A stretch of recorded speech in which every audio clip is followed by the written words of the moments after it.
DPT, जिसे हम dia पेनिट्रेंट test भी कहते हैं।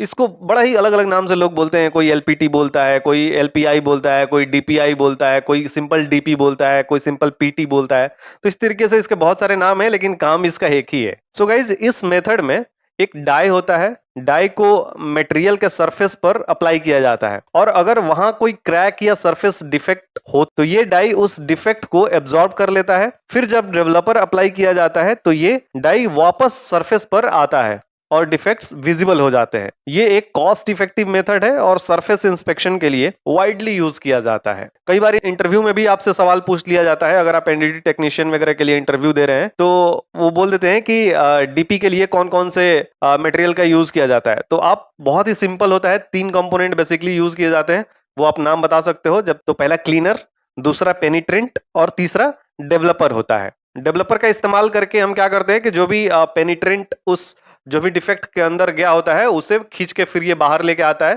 तो उससे क्या होता है कि जो भी डिफेक्ट्स है वो विजिबल हो जाते हैं, दिख जाते हैं। अगर कोई भी क्रैक वगैरह रहता है तो वो आपको सिंपली दिखता है। तो ये 3 जो कंपोनेंट है आपको हमेशा याद होना चाहिए। पहला क्या था? क्लीनर, दूसरा पेनिट्रेंट और तीसरा डेवलपर।